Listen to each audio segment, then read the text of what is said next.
Sulphates, you get them in lots of other things as well as wine, but not to be confused with sulphates, which is what makes cleaning products frothy, so that it cleans better or makes you think it cleans better. Sulphites are added in, but they do occur naturally as well, and they bring out more preserve. But over a period of extensive research, I've decided that you want to get rid of the sulphites out of your wine. Better quality wines emphasise that they hardly have any in. They emphasise that not having any in emphasises the terroir, their own particular vineyard terroir, that of the grape and the performance of the grape on the land. Sulphites in wine has been compared to MSG in Oriental food. I don't know if that's quite fair, because MSG tends to make things quite moorish, doesn't it? Sulphites, well, fragrant wines are few and far between anyway, but I think you can sort of smell wine that's got sulphates in it, or not. It's like a masking type smell rather than anything particularly discernible. It's not like sulphur dioxide coming from the bowels of hell or anything. You smell the wine, but you can't really catch it. It's almost like something's blocking the scent coming through, and I think that's the sulphites. Carbon dioxide, is it really odourless? If I say the sulphites are ever so slightly chemical smelling, it's not the chemical smelling like those people that do chemicals when it's sweating out of them, perhaps the next day or the same day. They smell of the chemicals being sweated out of them. Alkaline or acid, whatever it is. In England, there's no wine that's under £5 a bottle anymore. In Portugal, there's a lot of offers in supermarkets.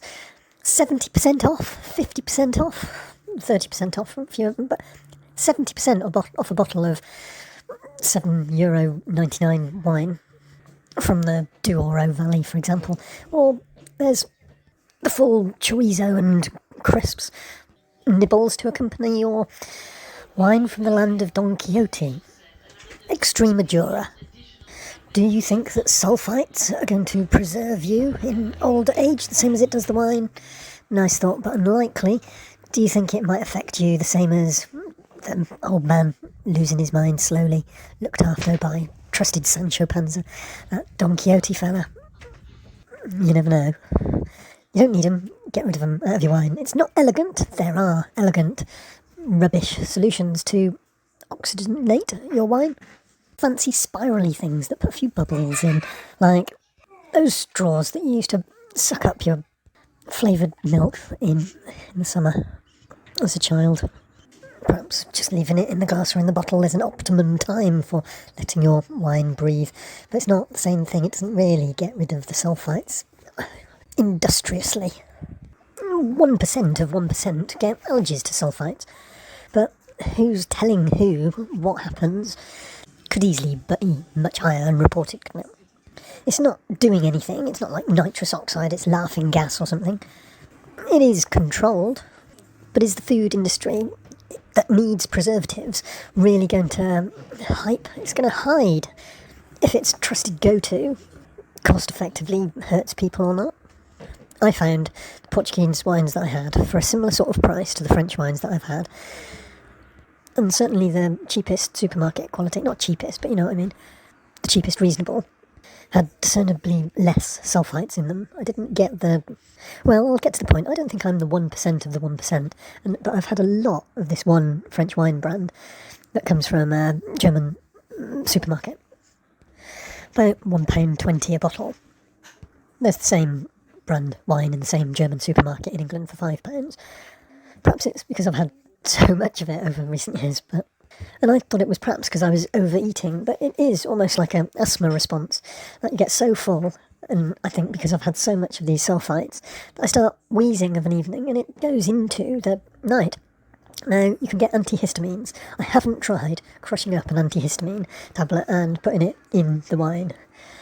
I should try it. For you, I should experiment on myself like this, shouldn't I? But it's going to make you sleepy, and I like a little pick-me-up effect of the first little bit of euphoriant when you have the wine before your food with a bit of nibbles. I've shown you a bit of the whisking, and it's a bit repetitive to show you much more, but I might do another time because it's quite good fun watching it, don't you think? It's beautiful. if I can get a good enough quality camera. It's almost like the absinthe alchemy of Pernod turning cloudy with water. You might say it adds a bit of ceremony to the wine drinking process, but it is a little bit tiresome. You have to go on for quite a while, I think. In the extensive research that I've done for you, nasal cavity closing thing on each side, and the wheezing in the chest. I still tend to breathe out as I'm sucking the wine into my mouth. That's limiting the intake, but a good 2 minutes of whisking to a good, generously poured glass of wine adds a bit of extra health to what is already a healthy product. You might argue that the whisking is a little bit of exercise, as well as the vitamins and fibre that you get from the glass of red wine. It's always red wine for me because I never get a hangover. Now, I don't want to seem like it's not boasting, it's not stupidity, but very occasionally a bottle and a half in an evening, just all for myself. I feel a bit subdued in the morning. But I think it's a bit of propaganda when people say they've had a red wine headache. I just think it's a nonsense. The wheezing thing, the slightly asthmatic thing that I've been talking about, I've dealt with that with taking an antihistamine before I go to bed, and it's been fine. I think it's partly that the antihistamine helps you sleep, I suppose. You might never wake up. But in my research for you, I can say that I always have woken up after. I'm not going to do any naming and shaming, as you might have realised. I'm not a troll.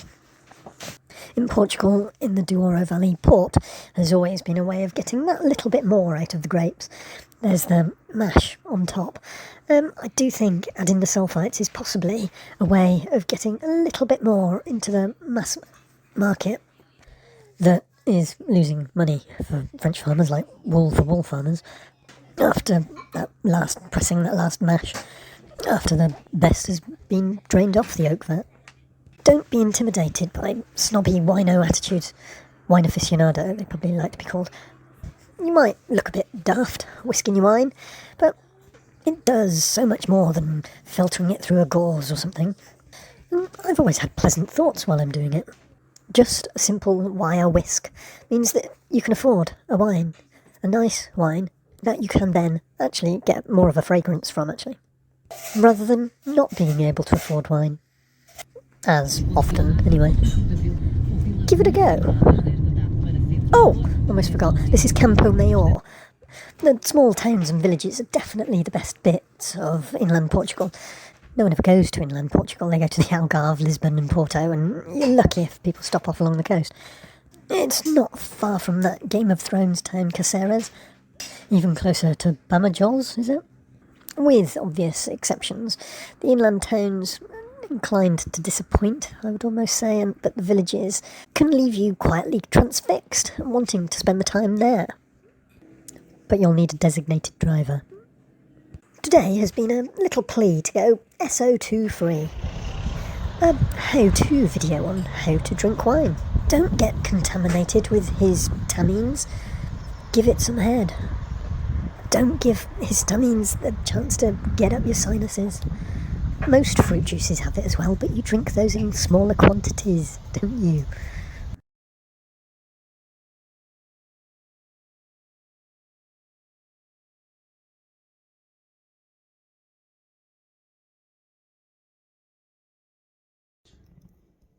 You closed down the entire bonfire.